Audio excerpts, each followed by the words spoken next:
Thank you so much for having us. I'm going to share my screen so y'all can see our slides. We do have just a couple, um, I have them as slides. Can everyone see that?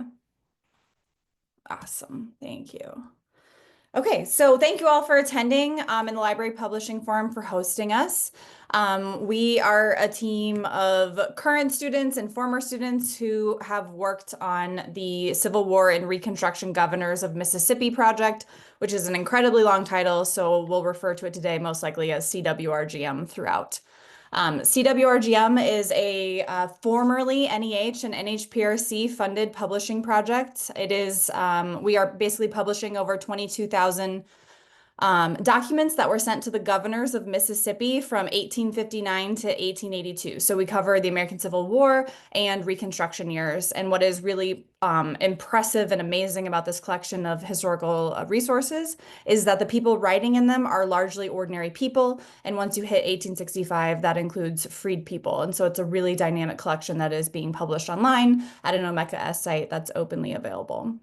And since beginning in 2020, we have trained over 60 students from high school, undergrad, master's, and PhD programs from Mississippi and South Dakota, as well as all over the country.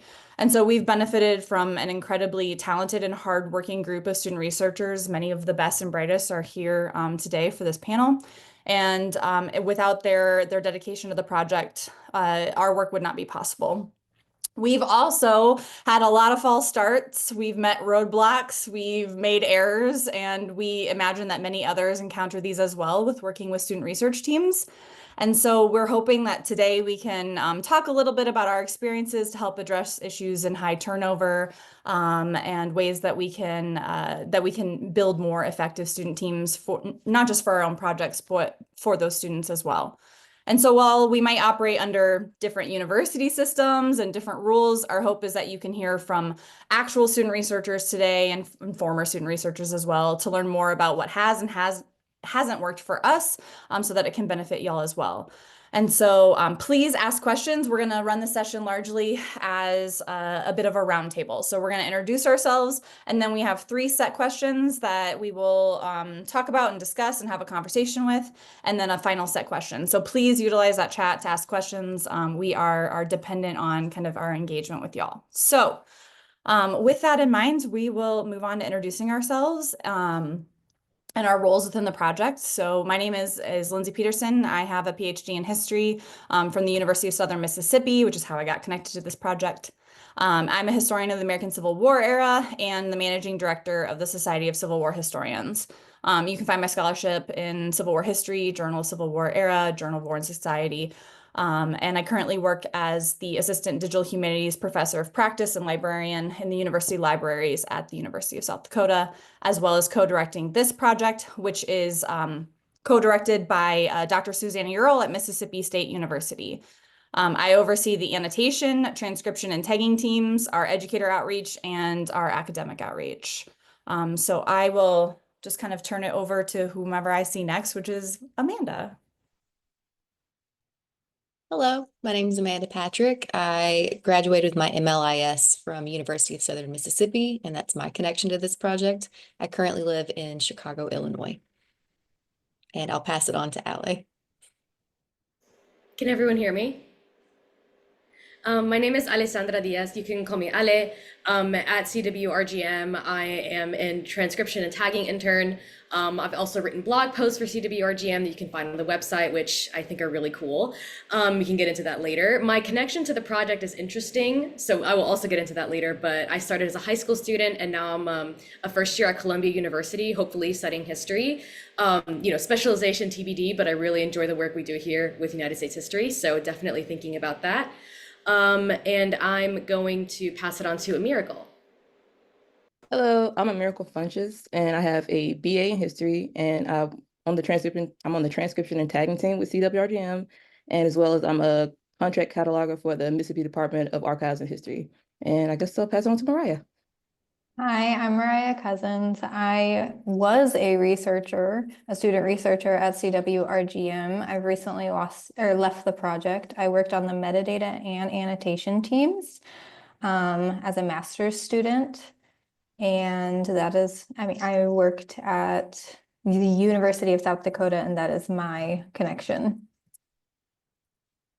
Great, thank you all so much. So as I mentioned, we've got 3 questions. And so our natural first question is, how and why did you get connected with CWRGM? I'll go ahead and go last. And Mariah, you want to pick us back up? Sure. I actually knew Dr. Lindsey Peterson before, when she was not quite a co-editor yet and was still working on her PhD, and she already worked with the project, and she would talk about it all the time, and it sounded so cool. We both ended up at the University of South Dakota at the same time, and she was able to bring the project there, and I was able to hop on the project. I immediately knew I wanted to, just because of the skills that you would learn, how interesting the work was, especially with annotation, and to continue some relationships that I had already. I'll pass, sorry, I'll pass it on to Amiracle. How I got connected with the project. Well, I went to Millsaps College, and there we had to do different internships for our majors. And since I was a history major, I had to make sure I do something for it to get my credits for my internship. So I got connected through a professor, and she was connected with Dr. Euro, who's also on the project. And that got me connected with the transcription and tagging scene. But I had started first with the annotation and moved on through it, which was a really great experience. And pass it back to Ellie. So before I started at the project, I actually met Dr. Peterson at a talk that she gave at the New York Historical Society that I interned there for several years while I was in high school. And then I kept her in mind. And then after I ended my final internship at NYHS, New York Historical Society, I reached out to my supervisor and I asked if there was anyone she could connect me to so I can just not even necessarily work for them, but just like hear their life paths, because I was really inspired by a lot of the historians I'd met while at NYHS, and I was still, not accepted into a college yet, but just really knew that no matter what happened, I knew I wanted to be a historian. So I met with Dr. Peterson. We went over the project, and immediately I knew it was something I wanted to get involved in. So I'm in New York right now. I've been in New York my whole life. So geographically, pretty disparate, but the content was so riveting and I knew it was really important work. So I began as a volunteer, and then now I'm a full intern, and I've been at the project since September of 2023, I want to say. So I've really enjoyed my time, and yeah, even just throughout like that process of talking with Dr. Peterson over Zoom and, figuring out like what a good role for me would be. It's, was that step I needed to take to like just talk to someone, even if it was, scary or anxiety inducing. And, hopefully I think that was really successful, and I'm really glad I did that. And I'm really, really happy to be a part of like such an important project. And I will give it to Amanda. Hello again. My connection to the project is that I grew up all around Mississippi, and then when I left Mississippi to go to Chicago, where I currently live, I wanted to switch careers and change and get a master's in librarianship. And so when I got that opportunity from Southern Mississippi, I saw this as a student worker position available, and I started interning, like volunteering really, because I wanted to build up my CV. And so I was able to volunteer for part of that first semester in 2021. And then I've been on the project really ever since. And I feel really lucky that I can still interact with this collection even after graduation, because it helps me sort of unveil a lot of the things that weren't really spoken about in my childhood during Mississippi, even though I've come to learn more about Mississippi in Illinois through this project, hosted everywhere. So that's my connection. Thank you, guys. I similarly started as a student researcher on the project. I was a PhD candidate who I was in Mississippi, the University of Southern Mississippi's PhD program, but was living back in Iowa. And there were some questions on whether I should actually take on a role as a student researcher on the project because I, as many PhD students need to do, I needed to write a dissertation and actually edit it and finish it, right? And so all my time should be going towards that. But I kind of begged to have the position for some extra income and experience, but it ended up being one of the most important things that I ever did to help me finish my PhD, because it kept me in constant contact with my advisor who founded the project, Dr. Susanna Earle, and it was an opportunity to gain new hands-on training in an area that my undergrad through grad coursework didn't cover, right? I had a lot of great training in historical content and maybe historiography, but not so much in the editing and publishing fields. And so because, so many humanities positions are very competitive and rare, it was really great. It was a really great opportunity for me to get some training and experience in other areas that many of my peers just weren't having access to. And so with that, I started as a student researcher and then became an assistant editor, largely through just pointing out historical problems and how we were tagging the document and transcribing things. And my advisor at the time, the co-director of the project, gave me opportunities to go look at the literature in the field, right? What does the literature say we should do? What do you think we should do based on our on your background as a historian? And so she gave me opportunities to research and draft solutions to those issues, which really gave me a sense of investment in the project. And because of that, this became my favorite thing I was working on, right? Initially, I wanted to teach, and since then I've pivoted and was able to become co-director on this position. And it's what got me my current job at the University of South Dakota, was the ability to bring in these student-centered positions, publishing positions into the library system there. And so it was not at all what I intended and set out to do. And I'm really glad that I did. And so I think we've all come to this through kind of circuitous kind of ways. I also think that you can kind of highlight and see among us that many of us came to the project through like a personal connection. That has been one of the best chances for us finding really a good team of students to work with. So thank you guys for answering that question. Our next question is, what have been the most effective strategies for structuring workflows to accommodate your time constraints and your availability as students?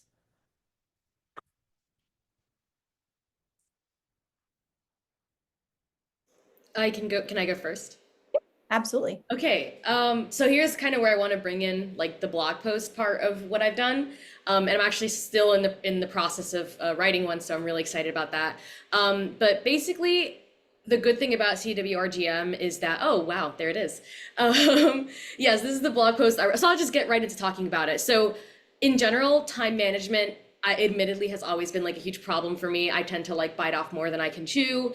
But I've learned that like the easiest way to kind of go around that beyond like the digital tools I use for organization like Google Calendar, etc., is like Dr. Peterson has been really open about, like accountability, but also communication. So like if we are not able to reach our hours for a week, we're able to make them up the next week. And she's, just given us that space to kind of figure out what works best for us. But for the blog post specifically, I think it was really interesting how I was able to get like a kind of like a team structured approach to it. So there were multiple editing processes for this blog post. I started by, looking for documents or even just looking at documents that I just came across that seemed to have like a through line or a central theme that I found really interesting. Then I would talk to Lindsey about it. I'd even like other people would look at it as well. And like through this variety of drafts that we did, like it was very just like a community effort in terms of like getting all the research together. Lindsey also introduced me to some really good outside resources like ancestry.com, where I was able to access like census records and such. And through all that, I had to figure out like what's a good timeline for me. Like if I can't get this draft in next week, like how can I adjust my work schedule or my personal life schedule so that that can happen. And just being really open and honest, and like it's been a really difficult week, or I'm having a lot of work this week, so I have to get it in here. So yeah, even that like leniency itself has like really helped me figure out like, okay, I have to set time blocks for when I'm gonna work. Because if we have like a set amount of hours a week, it's really easy to just kind of like fall into a routine of, oh, I can just do it this time and XYZ. But actually in reality, it's best to just like have like a block of time that you know you're going to work on this, or like I know I'm going to finish my draft at this time, so that Lindsey can get it at that time. So yeah, I think the blog post is a really good example of like, it's very structured, but also, you know, with this lenient schedule, it's all about like striking a balance that, you know, I think I'm getting to it even after a year of working on the project. But yeah, I think I'm really grateful for the flexibility, but also, you know, those different structures of accountability we have in place to make sure that everyone gets their work done. And because we also have weekly meetings. So it's not just like people are relying on you also to get things going. So it's keeping that in mind is also like a really good motivator. I want to follow up on the blog post angle and kind of point out that sometimes having investment in things like blog posts or research can be really important for students. I think you guys all said, right, that like you really like the content. Like the topics that are being covered, the importance of the content is one of the things that keeps you motivated, right? But our blog post it wasn't ever once part of our objectives for any grants. So anytime student hours go towards blog posts instead of transcription and tagging, right, that takes away from that transcription and tagging that you can accomplish. That being said, being able to work on some of those side projects, I think can really reinvigorate and reinvest student researchers into the project. Because when you're reading and transcribing and publishing those letters, now you're also thinking about like what are the historiographical conversations these letters are in, and you see them in a new light, and it really kind of keeps you motivated. And so it might not have helped us achieve a like grant objective, but it was foundationally important to keeping student interest. And at the same time, right, it was a lot of research practice in a very like structured format. And so it was a good opportunity for LA to just like practice writing and getting more feedback than you can get sometimes in a class of hundreds of students. And so I think it's one of those moves that can be beneficial to everybody. What about the rest of y'all? Other ideas? I want to speak to what you just said, Lindsay, because you were talking about piquing and keeping student interest. And blog posts are a great way to do that. But another way that I personally benefited was by being on two separate teams. So being on metadata and annotation simultaneously, I could bounce back and forth because annotation takes a lot of research, especially some of the more specialized topics that I was looking into. But when you get into metadata, it is very repetitive and structured. So being able to bounce back and forth between something that is like mentally engaging and then also something that you don't have to think about at all was so beneficial for me. So I think just the project having the flexibility to not just stick a student into a box and keep them there. Like Amiracle bounced through different parts of the project as well. And that flexibility with students is, I think, so important as you are working with one of these projects to be able to be flexible and find the best fit for them at where they are in their life. Yeah, And I would for- agree with that. Go ahead, Miracle. I would agree with that, like, because I started as like on the metadata team, then I moved to annotation, and then eventually moved to transcription and moved through the teams on there, and that really helped my keep my interest involved, as well as like the flexibility and the understanding with time management for all of us, because we all have different schedules, and being able to work around that can be like a hard thing, but having understanding and also accountability for it helped us all be able to complete our work and get our hours done and make sure we all help reach the project goals as well. Like for me personally, I figured out that I work better on like one particular day and just push all of my work on one day, and I'm able to like get it done and also do the other work that I have to do outside of the project. So that's what I was. Yeah, I think you learn a lot about like what kind of worker you are and to like take note of that throughout the process as you go into like future job interviews, right? Like I'm similar to a Miracle. I like to have like a full day where I'm just devoted to this one thing. But absolutely. And the other thing is sometimes our projects we get like we come to a standstill because we don't have documents digitized that we need to work on for publication. So everyone has to switch to focusing on metadata because we can do that at the moment. And then the benefit to all is we all get experience and practice in all of those different areas. And sometimes we discover that like we hate that one area and are bad at that area. Like I don't like doing metadata very much. But now I know that, right? And without some of that experience, I wouldn't have had that. Yeah. Other thoughts? I would build on the fact that this is, for us, working remotely, it definitely helps if you're a night owl or an early bird. You can make sure that, okay, this is when I'm more detail oriented, and that would affect this project better than like doing the other things in your day. So being able to work that around and the flexibility, but also know that you can take ownership. We all take ownership of the letters that are assigned to us, and we all let them know that when we're done and when it's assigned, like it's on us. And then it does go through several layers of review. So if we miss something, it's okay. It's history. Nothing's changed in the last 100 years in the content of these letters, but we know that it takes a little bit of the pressure of us, but we also can take ownership of our work. That's a great point. Amanda mentioned that we're remote, so I wanted to talk a little bit about some of the digital tools that we use. So as I mentioned, my university for the most part doesn't support remote work for students, but because we are a multi-team project of people all over the country, being able to ask for remote work was really important for our group. And so our student researchers work remotely, and we use I've got some links up. So we use From the Page to do all of our transcription, editing, annotation, subject tagging work.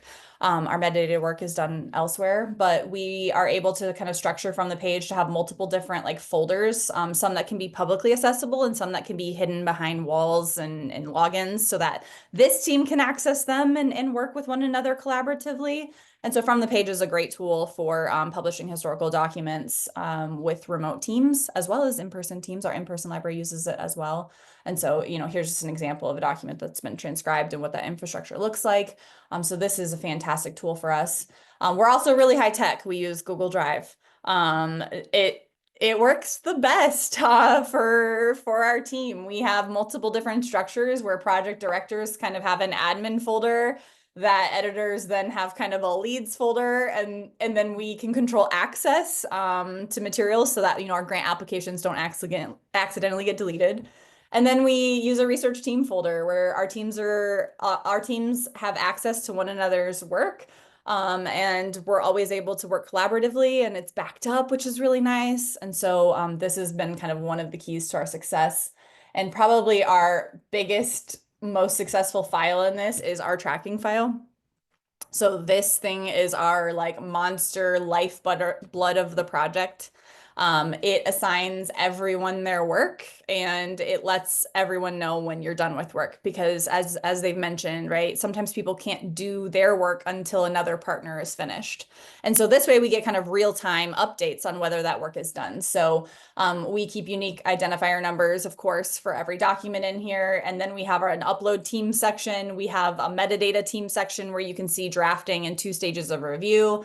Once that's been done, you can see whether it's been uploaded to our digital library and shared there. Then you can see whether it's been harvested From the Page, right? So we have this kind of like conveyor belt system of tracking. And then, you can see our drafting for transcription as well as its 2 stages of reviews and which documents have made it to Omeka. So everyone on our team has, we use their initials. We have a master list of people's initials because I think 50% of everyone on this team's name starts with A. So our initials are getting longer and longer, but everyone has their own color and code, and they can go in and just command find their assignments. And then when they're done, they update with done in the correct date format, which then tracks our numbers here. And so you can see, right, that Amanda's been working on some review that other people have previously done. And so it's just, this has been kind of one of the lowest tech inventions for our project that has kept our student kind of team working really great, and allows you to work at 3 a.m. if you want to, or 8 a.m. if you want to. It doesn't matter when you work, so long as you are accomplishing that work. And then we also, to stay in contact with one another, we use Slack. It's very nice because Slack has reminder functions. You can nest material, you can save things for later to remind you. And so it works a lot better for collaboration on the team, and then it cuts down on our email. The downside for us is that we can't afford the long-term professional access to Slack, which would archive all of our messages. And so that is definitely one major downside to Slack. And then finally, we use remote meetings on Zoom, just like this, once a week typically. We often tend to cancel them at like midterms and finals because people are busy. And we send out scheduling polls approximately at the beginning of every semester. So we find a time that works for the different teams that they need. And so this has worked for a lot of students. I will say some students who have worked with us, the remote structure does not work for them. They need to be like physically in an office with like a supervisor looming over them to get their work done. And for those students, I usually offer office space and a set schedule at work if they want it. Sometimes they opt to just leave the project, that it's not a great fit for them. But for others, they really like the flexible structure, being able to work ahead, work behind. And I generally just ask that you just keep in constant communication, right? A weekly update, let me know that you're drowning in work, that's okay. And whether you want to make up those hours or not. So that's kind of our tech tools that we use for collaboration. Lindsay, you had said that this was very low tech, and you almost said it was like it was a bad thing. But the onboarding experience is very easy when you are using these low tech and accessible things. Like everything is available digitally. You don't have to have anything crazy. You just need Wi-Fi and a camera. Not even a camera, just a mic for the meetings. That's a really good point. Yeah, absolutely. And like we do some like for onboarding, we do some like short training videos. Like this is how you transcribe with our protocols, and we just post it on YouTube, right? Like it's nothing. You could hide it behind a playlist if you wanted. And then we can also make that accessible to the public. So volunteers who want to transcribe for the project can see what our protocols are as well. And if they don't hit them, like Amanda said, someone else will come behind and fix it for them, and somebody else will come behind them and fix any errors there. Yeah, that's a really good point. We've had all manner of people work on the project of varying technological skills, so low techness definitely helps. Any other things you guys wanted to add before our next question? I think probably move on. Okay. How does working on the CWRGM project align with your career aspirations as a student or an early career professional? What strategies have been most effective in ensuring that you acquire skills that are directly applicable to your future career goals?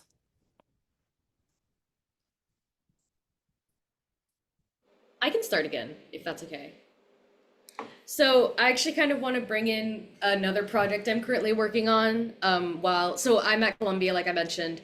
Columbia has a rare books and manuscripts library. And for the past year, I've basically been like handling like these really important and like valuable primary sources that are as old as the documents we work with at CWRGM. And I think that the best way, one of the most like tangible manifestations of my work at CWRGM, besides the letters that we, transcribe, besides the blog posts that I've published, is like having one of the most important skills I've learned is like having the language to talk about your work, especially when it comes to primary sources, especially when it comes to an archive, like be it digital or not.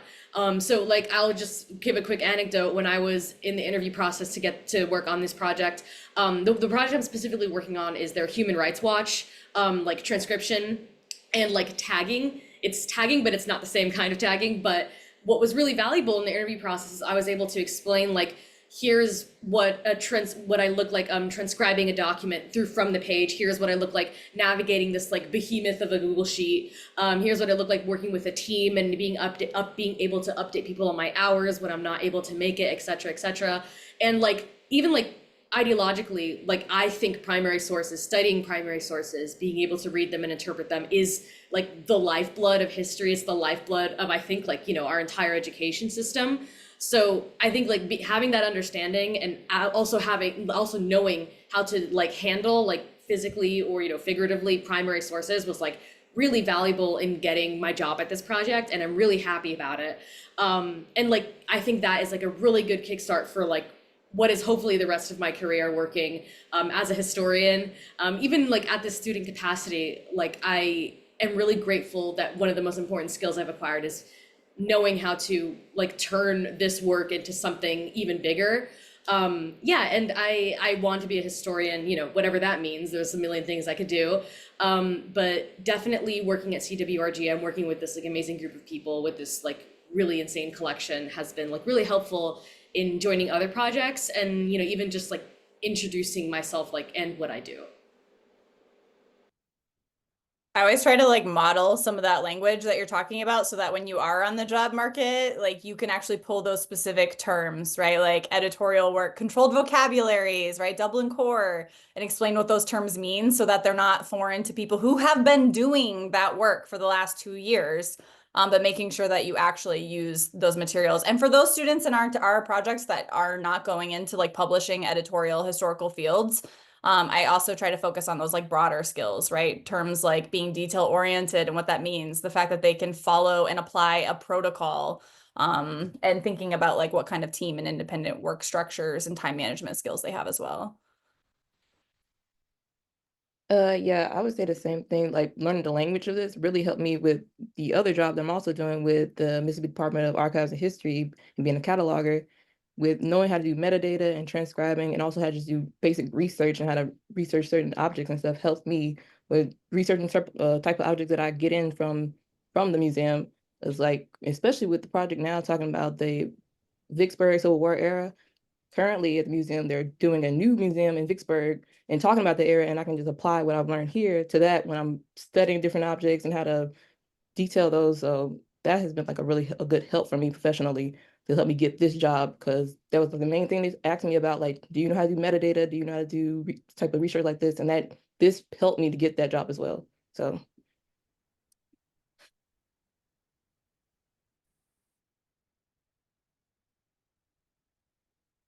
We've gotten kind of creative with ways that we've used CWRGM work to support other career ambitions. For example, one of our editors on the project has no historical background. He's a graphic design major. And initially we were a little like, should we hire a graphic design major for this project? And at the time he was at a community college, and most importantly, he did his work well and could read cursive really well. And so he's become a really valuable member of the team, became an editor. And I'm in the process of working on an educator lesson plan that involves doing graphic novels out of CWRGM, and Camp will be the person to do like the graphic design on those novels because I can't do that part. I can do the historical part, but he will do like graphic design work for us as well. And so we try to like get to know our team's strengths really well. And then if there are ideas or ways that we can connect with that, we try to seize those opportunities and make sure that students get paid and credited for that.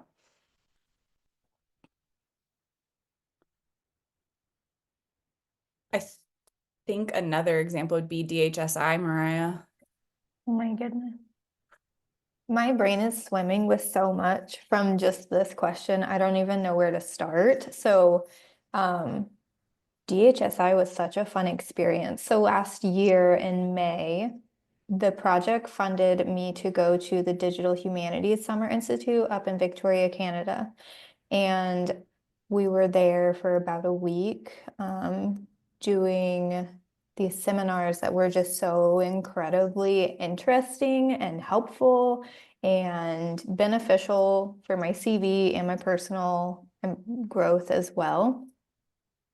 The ability to do that, I would have never gotten that without this project. And the networking that was there was incredible. The relationships that I built were incredible. And the ability to take what I learned and bring it back to the project was just such a great opportunity, something that I never would have had. To give a little context, I am a mom and also I move a lot. So currently I'm in Cleveland, Ohio, but before I was in South Dakota. And so just the upheaval that is just my life, the ability to have these opportunities and also the flexibility with this project, while being a student in a master's program has been just something I can't like overstate how incredible and beneficial this whole program was. Do you have something specific you wanted me to talk about with DHSI, Lindsay? No, I think you nailed it, right? Like Mariah and I both have attended DHSI to take their courses. It benefits the project because we apply what we learned there. But like Mariah said, right, it's benefited our CVs and our professional development and networking opportunities. And so it's a way that the project has really invested in student workers. And one of the cool things about looking at a project or an institute like the Digital Humanities Summer Institute is students can receive Digital Humanities credits there. And if they do 5 courses, right, they can get like a Digital Humanities certificate. And so it really is kind of an investment. Us just being on this panel, I think, is another great example of like investing in those opportunities. Another student on the project is going to be presenting and doing a lightning talk for the Association of Documentary Editing. So I try to spend a lot of time when I get my like HNet and your guys' listservs and all those things, right? Sharing opportunities with the team and sending those job opportunities, those conference presentations to people. I think similarly, I will always offer to read CVs, resumes, cover letters, do practice interviews. We actually have a file that everyone on the project has access to that has resume language and like how to represent your work on the project in a CV or a resume. I will say that I think you have to be pushy with offering to read CVs and resumes because a lot of people just don't want to bug you and they think that they're inconveniencing you. And in reality, I want our team members to succeed. And so like I will do multiple reminders like this job is, this job is available. Like let me look at your cover letter. I'll be happy to give you feedback. Because personally, when I started getting feedback on my job application materials from my supervisors, that's when I actually started getting calls back and getting jobs. When before that, I was a little adrift. And so I try to kind of do those same connections as well with our team members as well. Does anybody have anything else you want to add to that before we open up to questions? I would build as an early career person in the field of museum and librarianship.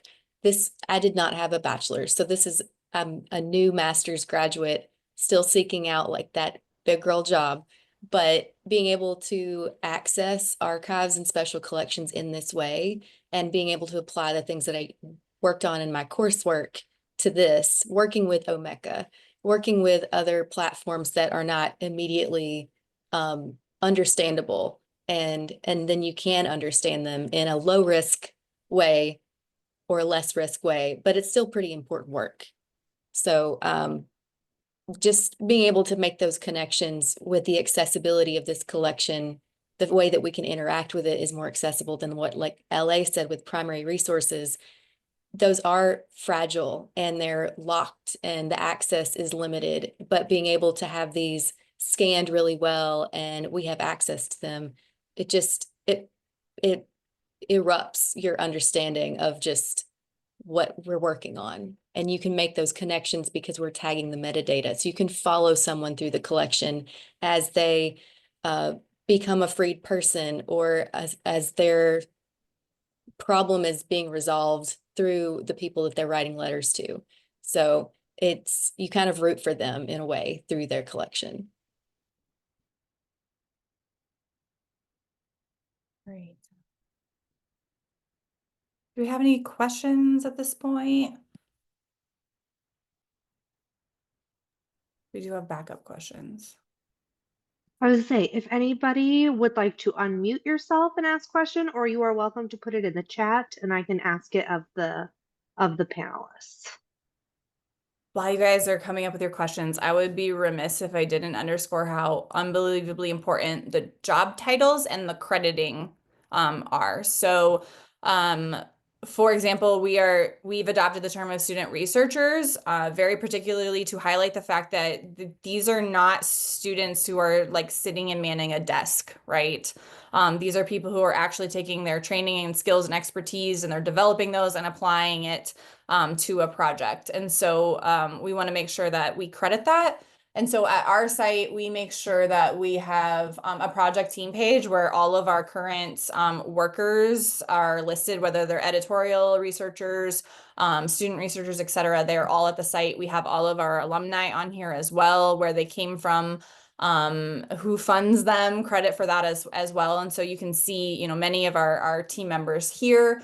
But then if you also go to our documents, we have credit within the metadata itself for those students who have worked on this project, right? So for example, you can see like Amanda worked on this document. And so when Amanda goes onto an interview, she has tangible places that she can point to, showing like the contributions she's made to that project and is credited, not just with money, but also with that actual physical credit.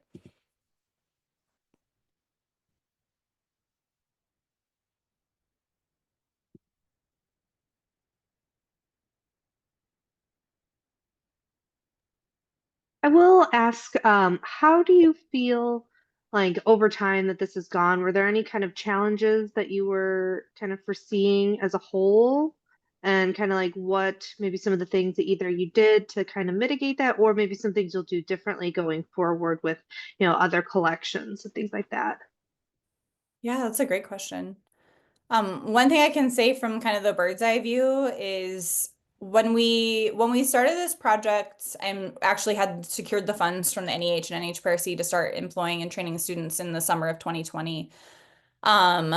We were only employing a few students at the time. We kind of had a natural fit of Southern Miss students, but we started to very quickly like outgrow that reach, and we're having a harder time finding students who would be good fits for the project. As you can imagine here, right? We need people who can read 19th century cursive. That's kind of a minimum requirements. And so one of the things we did is we talked to our universities and asked if it was possible for us to start reaching out to other universities and community colleges in the state of Mississippi if we could hire students from other institutions, as a way to expand the network, and as a way to reflect the diversity of the collection. This represents the entire state of Mississippi. And so that's how many of the people on this project, actually, I think everybody but me, came to working on the project was we were able to hire from other institutions. That being said, now that we've lost our federal funding, they're the hardest students to keep on the project because several have graduated, and that's another thing we did is we kept people as long as we could. But several students have graduated from those institutions, and so with the loss of federal funding, you know, our home institutions aren't as willing to pick up the financial support for those positions. Kind of a sad bummer note, but that's the reality for us. I have a quick question for you. There's such a large number of student workers and a range of different tasks. How do you do the training? What do you as students, what did you consider the most important part of that training or the most resonant part of the training? I would say consistency, and the ability to refer back to SOPs and protocols,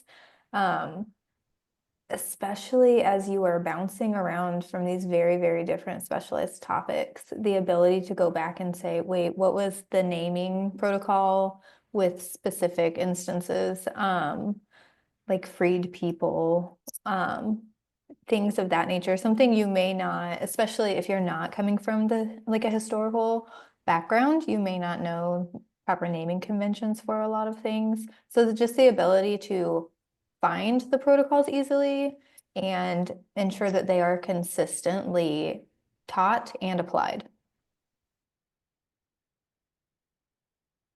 What about the rest of you? You guys are on different teams than Mariah, so we do things very differently with metadata and annotation versus transcription. Amiracle? Yeah, I was going to say also during our weekly meetings, sometimes we'll go through a document together so we make sure that everybody's on the same page. Like, okay, this is what needs to be tagged, how this what needs to be used for certain words or certain people, so that everybody knows, like, okay, it's like a refresher each week, knowing that this is what we need to do. So it's easier to not have as many errors when it gets to like the last stage of the project, as well as using Slack, where we can just send questions like, okay, is this supposed to be used in this type of context, or am I supposed to do something else?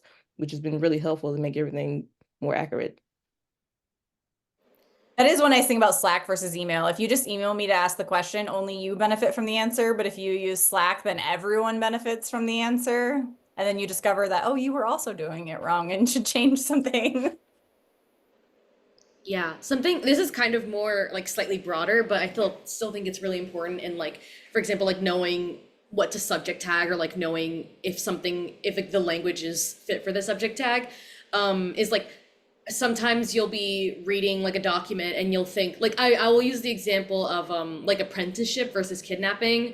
Like the blog post I'm currently writing is, sorry to like keep plugging my stuff, but I just think it's a really good example of the blog post I'm currently writing, two like recently freed African Americans are like in court or like petitioning to different authorities to their children were kidnapped. They were kidnapped by what we think is like someone who formerly enslaved them, and in these letters to like the governor, in these letters to lawyers, these two parents, they're not married, they're two children who are unrelated. They're trying to explain that this was an apprenticeship kidnapping. So basically, after emancipation, these children were kidnapped to continue to work doing the same kind of labor that they were if they were enslaved.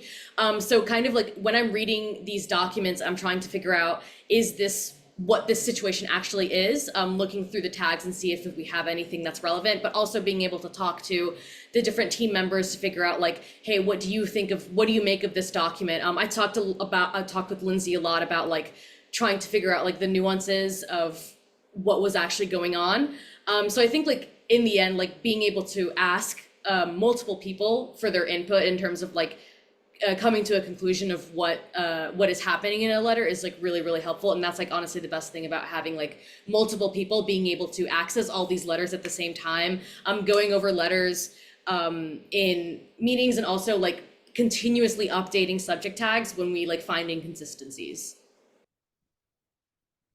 At the very beginning of the project, we used kind of a scaffolded training approach to keep it as simple as possible, right? You know, those Library of Congress authority headings are a nightmare. They're hard to figure out how to navigate. And so when we began, we kind of ignore some of those more complex avenues, and we just start with transcription. And we talk about like how to figure out how to read cursive and what the document format should look like.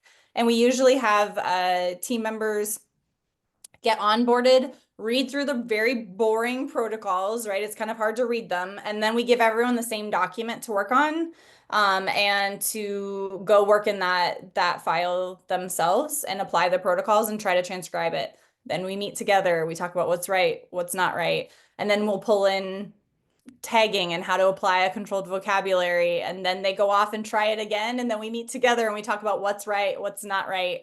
And then we just give kind of constant feedback in those like classes basically, of people who come in. And then we have those weekly updates from then on out to keep everyone kind of fresh, ask their questions and whatnot, point out consistent. As I look through documents, I see kind of consistently wrong things and I'll talk about them, or consistently right things that I bring in as well.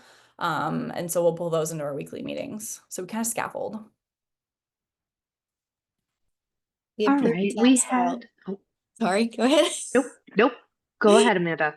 I would say the approved tags file is literally the backbone of our tagging vocabulary, because we may do a protocol about one specific type of tag, and then we may have a meeting and realize, because the collection is static, like there's nothing changing about the collection, but our understanding of the collection is what is more nuanced and growing. And so we may for a while say a tag is this tag, and then we're like, well, we understand it a little better, let's rename this tag. And so because it's in the approved tags file, we don't have to worry about any sort of lack of translation. Lindsey's gone over it, the editors have gone over it, and it just gives you the ease of brain space. You're not having to wonder, is this right or is this wrong? It's approved, do it. That's a really good point, Amanda. Our metadata team follows Library of Congress authority headings. Our transcription and tagging team does not, but both of these teams, regardless, have our own approved tags files to copy and paste out of, because the more we sent people to the LOC authorities, the more likely we were to have unapproved, poorly copied tags come over. So Amanda's really right that this file for both the metadata team and transcription tagging has been fundamental to our ability to like consistently publish documents.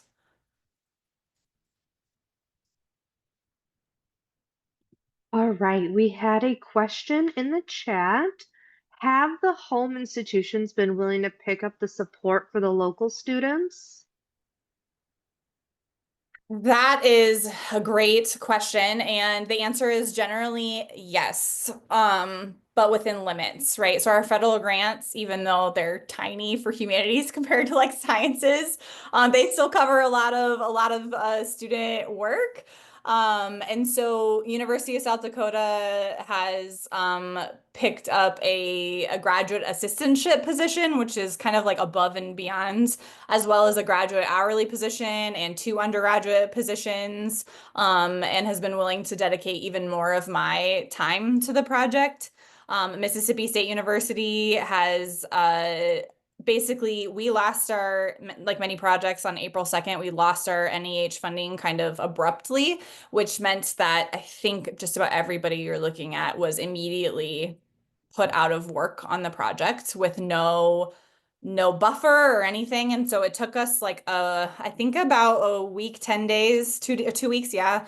And in that time, we got Mississippi State University to pick up all of those positions from the NEH, including those who were not at the MSU home institution, to fund them through the end of June so that students and non-students on the project would at least have a 2-month buffer to finding new employment, and to kind of realizing that that was coming to a close. They've also picked up a graduate assistantship position for the next year and are overlapping, giving us a GA in the summer. University of Southern Mississippi has picked up 1 position as well. So we're going to actually going forward be a very skeletal team starting in July.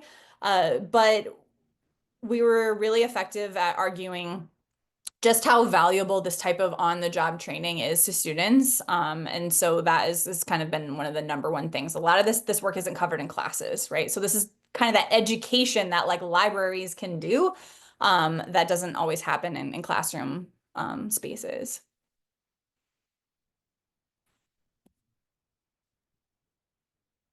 All right. You mentioned that you don't have the paid version of Slack. When people raise issues on Slack, are you going back and updating other documentation, or is that more of an ephemeral touch point? That's a good question. I think one really good example of the issue in Slack has been, I mentioned we add resume language, kind of showing people how to like put their position on their resume or their CV. We sent that file out originally in Slack. Do you guys remember this? We sent it in Slack and then it disappeared 3 months later, and then someone would ask for it, and then we put it back in Slack and recreate the thing, and then we'd lose it again, and then we'd recreate it, and finally we just put it in the Google Drive. So that took us a little while to learn that lesson. But for the most part, we try to save things. If it's like needs to be a permanently saved thing, we try to copy it to the Google Drive. But for the most part, a lot of our Slack questions are like, I think I should apply this tag to this document. Do you guys agree? Where our more formal protocols are saved in our Google Drive. We wish we could have the paid version, but it is expensive, really expensive for a school project. One thing I will say, since everybody's schedule is different, a lot of times somebody's on there, so the question will probably get answered. So even if it's like a short time, it'll disappear. Like somebody's up looking at it, or get the notification. Yeah, definitely. We had a final question for the group to wrap up, if that works for you, Jennifer. Okay, so for other institutions or organizations that are interested in incorporating student research labor into similar publishing projects, y'all, what advice would you offer on how to scale or replicate these strategies? What are the key takeaways for successful student engagement on a project? I kind of want to start this. I would say, because we have such a variety of backgrounds, and it doesn't matter what you're starting, wherever you are incorporating student labor, you need to have engaged and accessible directors, editors, and team leads. As much accessibility as you can. Like, so many of these students are working on weird schedules and weird life happenings and stuff. So just accessibility, and communication, and ensuring that everybody's engaged and can create like a culture of openness and trust and the ability to fail gently and gracefully. Yeah, I'll just go off on that quickly.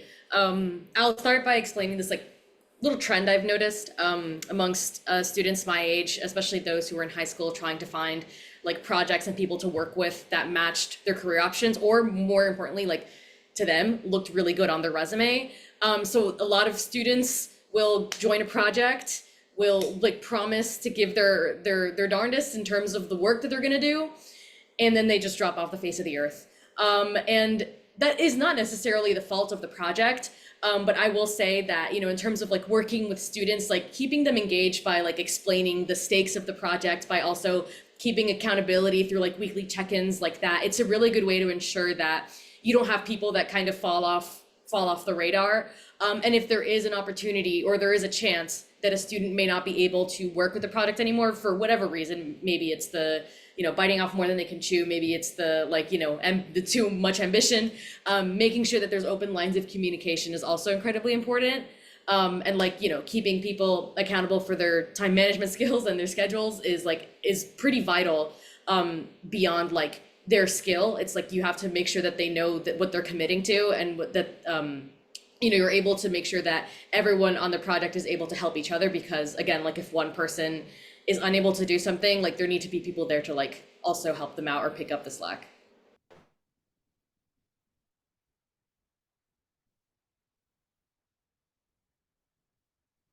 Amanda, Miracle, you guys have things you want to add? I would just agree with both of y'all, like just having the openness and flexibility to be able to fail and also learn, and also have the support even after you leave the project. Because for me, using y'all is a way to help me with my resume and help me use these like a reference. That is another way, especially working with students, because everybody's trying to work towards, you know, graduating and going to a professional career, and that helped me and helped a lot of us.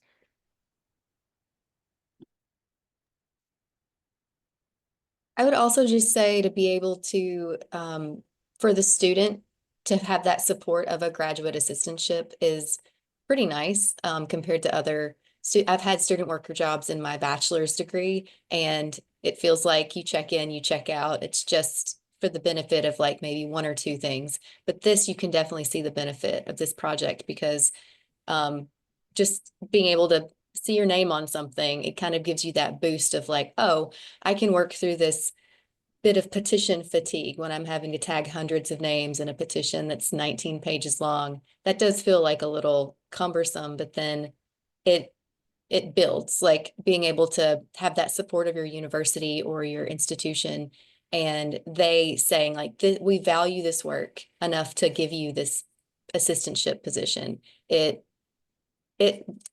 reclassifies it in a way for yourself as well, in addition to the university or institution that you're working for. I also want to talk about, I actually received credit, school credit for my work on this project. And